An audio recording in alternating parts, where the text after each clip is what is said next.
So the next talk is on some cryptanalytic results in Lizard, and the talk will be given by Suhadip Bani. Thank you.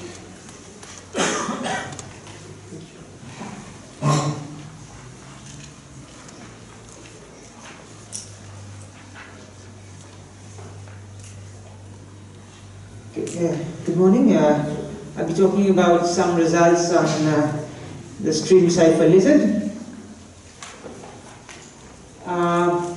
In FSE of 2015, the stream cipher Sprout was proposed by Next and Mikhailev.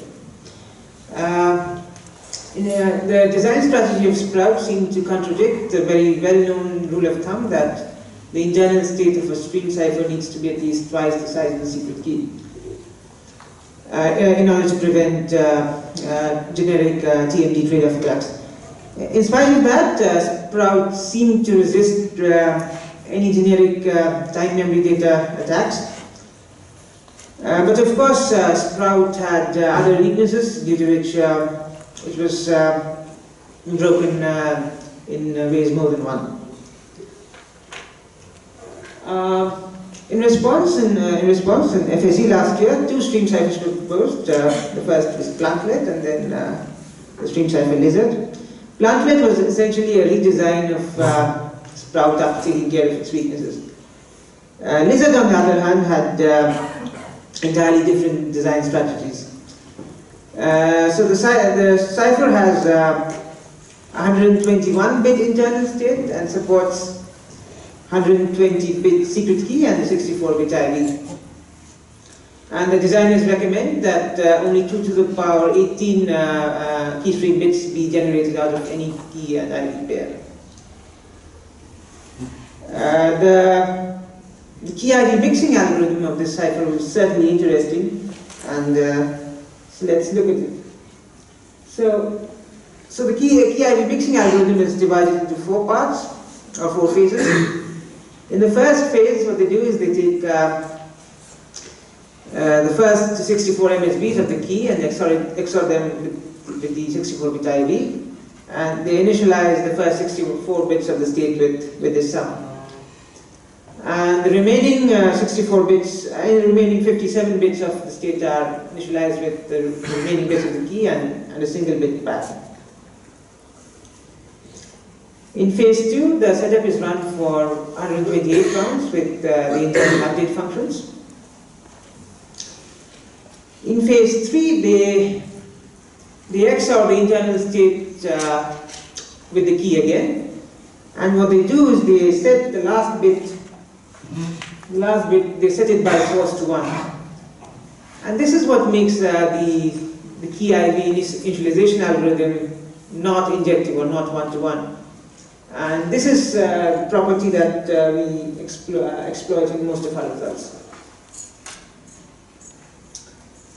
And then in phase 4, they run the setup for 128 rounds more, and after this, the key stream, the cipher starts producing key stream. So here is a pictorial explanation of the key IV mixing. We have phase 2, where the setup is run for 128 rounds, and phase 4, where the setup is run for 128 rounds again. It's important to understand that phase 2 and phase 4 are individually invertible. But it is phase 3 that sets the last bit of the internal state to 1 and therefore makes the key IV mixing algorithm as a whole non-injective and also not efficient to invert. So, in summary, in this talk, we will show how for the same key you can find 2 different IVs that generate identical key stream.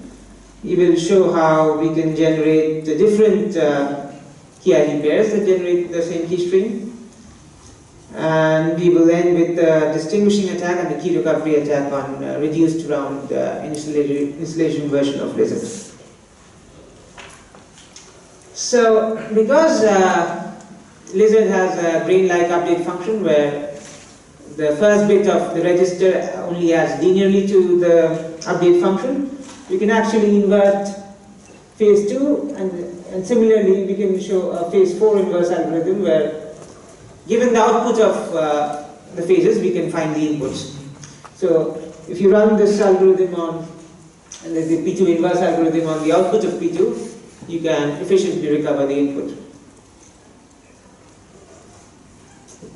So the first result is finding IV collisions for the same key. So what we do is we take any 120-bit state R, we can select the state randomly, and run the P2 inverse algorithm on both R,0 and R,1. And if the resultant states, the last 57 bits of the resultant states are equal, then using the XOR condition, one can very easily generate IV pairs, so that KIV0 and KIV1 have generate identical states after phase 2, and hence they will generate identical key stream as well. So we can use any value of alpha to generate these KIV pairs, and so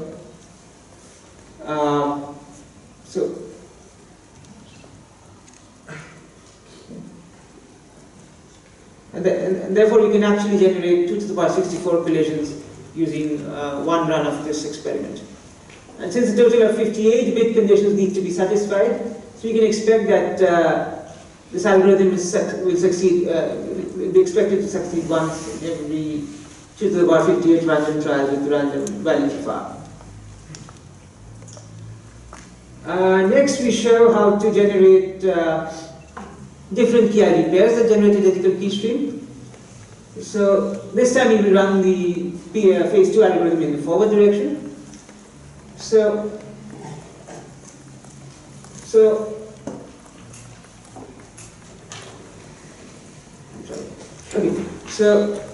now what we do is this is the 121-bit internal state.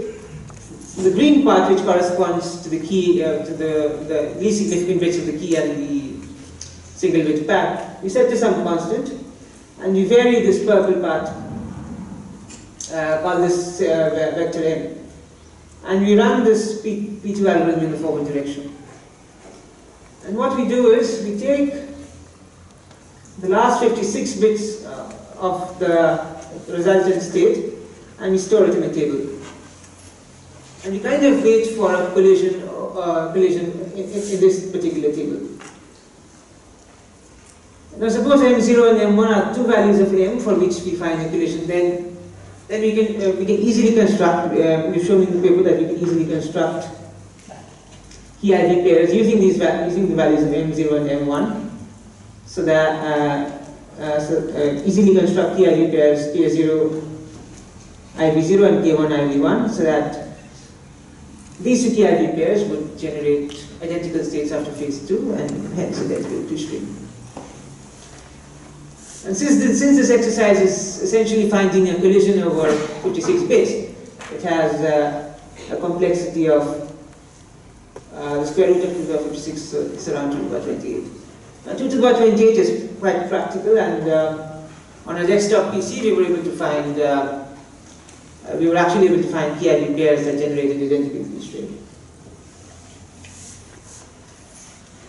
Now, our intention was to combine the above ideas and find a distinguishing attack on Lizard. So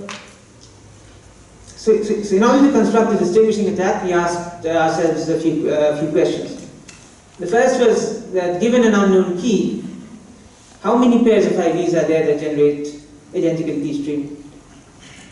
And second, whether it's possible that given an unknown key, there exist pairs of IVs that generate bit-shifted key stream sequences. First was the question of existence, whether they exist at all, and then the second question was the question of number. If they exist, how many? So we answered these two questions in the form of a lemma. The answer to the first question is 2 to the power 6, and the second is 2 to the power 7 for any non-zero p-bit shift key stream sequence. So the proof is by construction. Maybe I'll skip the mathematical details and show you a pictorial explanation. So the idea is as follows. So we try to construct the function theta on this internal state U, which roughly corresponds to the internal state after the entire initialization process is completed. And you will try to invert this invert the initialization process on the state U. On account of phase 3 being setting the last bit of the internal state to 1, the process is generally not efficient, and therefore we need to iterate this function a lot of times. So what this function theta does is as follows. So it takes a 121-bit internal state and inverts and runs the P4 inverse algorithm on it. If the last bit of the resultant state is 0, then we stop the function and output 0 immediately. If this last bit is 1, we add the key, and suppose the resultant state is R, then we run P2 inverse algorithm on both R0 and R1. Now, if the last 57 bits of both the states correspond to the last 57 bits of this key over here, then the function returns 2. If only one of the states satisfies the 57-bit condition, the function returns 1, and it returns 0 otherwise. Now, it can be shown that the number of IV collisions for a key is basically the number of times this subroutine theta returns 2 over all the values of u belonging to the 121 bits. And you can show that for the function to return 2, a total of 115-bit conditions need to be satisfied, 57 here and 1 over here. And so we can estimate that on average for a random value of k, the number of IV pairs that generate identical key stream is around 2 to the power 6. Similarly, if G be the function that represents one iteration of phase 4, we can similarly show that the number of IV pairs that generate p-bit shifted key stream sequence is the number of times function theta returns non-zero on u and d to the times p of u. And with some mathematical analysis, we can show that this probability is around 2 to the power minus 114. And therefore, the number of slit pairs, the number of IV pairs that generate slit key stream is around 2 to the power 7. Okay. So the distinguisher we propose is as follows. So for an unknown key, we use random IVs and generate all the 2 to the power 18 key stream segments that are allowed by the designers, and take every 121 bit segment of this key stream and store it in a table and wait for a collision. The complexity of the distinguisher is the number of IVs that one needs to try before finding a collision. Now, using birthday arguments, it can be shown that the number of IV tries required is around 2 to the power 51.5. So imagine a graph in which the IVs are the nodes, and we connect two IVs with an edge if and only if the IV pairs generate either exactly identical key stream or p-bit shifted key stream for any value of p in this range. Then using our previous arguments, we can estimate that the cardinality of the set of edges is around 2 to the power 25, and therefore the number of trials required can be shown to be the solution of this equation, which returns 2 to the power 51.5. In the last part of the talk, we describe key recovery attack on reduced round version of Blizzard. The attack is motivated by impossible differential attacks on block ciphers. As you know, the basic idea of an impossible differential attack is if the attacker knows a certain plain text and ciphertext difference can never occur for a particular block cipher. And furthermore, if the number of key bits involved in the differential trail is only a fraction of the secret key, then what you can do is discard from the key space all keys that map the given plain text difference to the ciphertext difference. So this attack is similar. So we will propose an impossible collision attack on lizard, and in order to do so, what the attacker would need to do in the first phase is exhaust the entire code book of IDs and generate and find all the 2 to the power 6 ID pairs which produce identical key stream. So in the second part,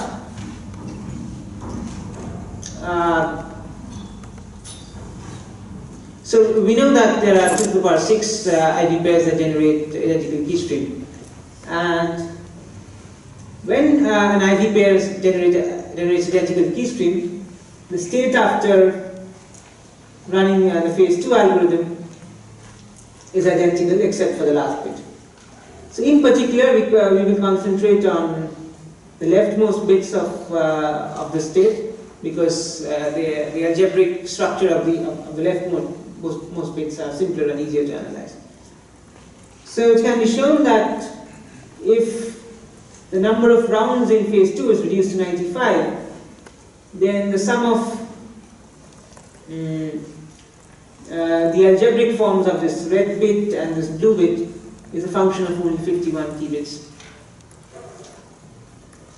And therefore, if IV0 and IV1 are a pair that produce a collision, then, and furthermore, if the attacker finds that for a particular guess of this 51-bit key, the sum of these two bits does not result in 0, then the attacker can kind of discard that particular guess of the 51-bit key from the key space. Okay. So this is the algorithm. So given the 2 to the power 6 colliding ID pairs, the attacker rejects a particular guess of the 51-bit key if he finds that the sum of the red and the blue bits over here is not equal to 0.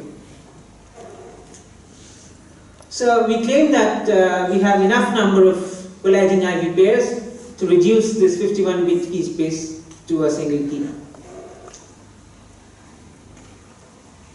So this is the complexity of the attack. We start with 2 to the power 6 encryptions to find all the colliding IV pairs, and then we need to calculate the values of the difference around 2 to the power 57 times, and we need to do a brute force search over the remaining 69 bits of the key. So this gives the complexity of 2 to the power 69. Now, it is not possible to extend the attack much further because the sum of the two bits have very complicated algebraic forms if you increase the number of rounds. So this is the number of monomials, and this is a this is a graph in logarithmic scale. We find that after 95, the complexity increases very rapidly, and also the number of key bits involved in the sum also increases very rapidly after 95. So it's kind of infeasible to extend the attack any further. So in spite of that, using some differential trails, you will extend the attack to 3 more rounds. I will not bother you with the details. Please read the paper. This is all I have. Thank you.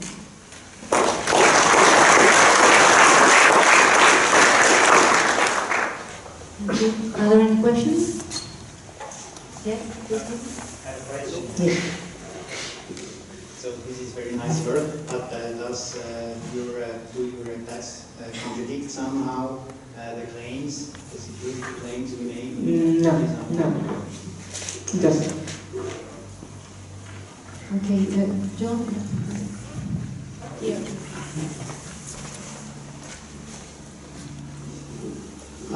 So I wanted to ask, when you did the experimental IV collision attack, were you just choosing random key and IV, or were you using some structure to improve your probabilities?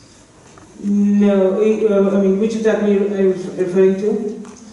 This was earlier in your talk, you were talking about the IV collision. So when you choose a random key, what's the probability that two IVs will give you the same key stream? The experimental verification of this. Yeah. And I wanted to know, did you do anything special about choosing the key or choosing the IV? No, we didn't. It was completely random. Okay, right. Any more questions? Do you think that results should be modified after an analysis? Would you propose it or? Do I think it should be modified?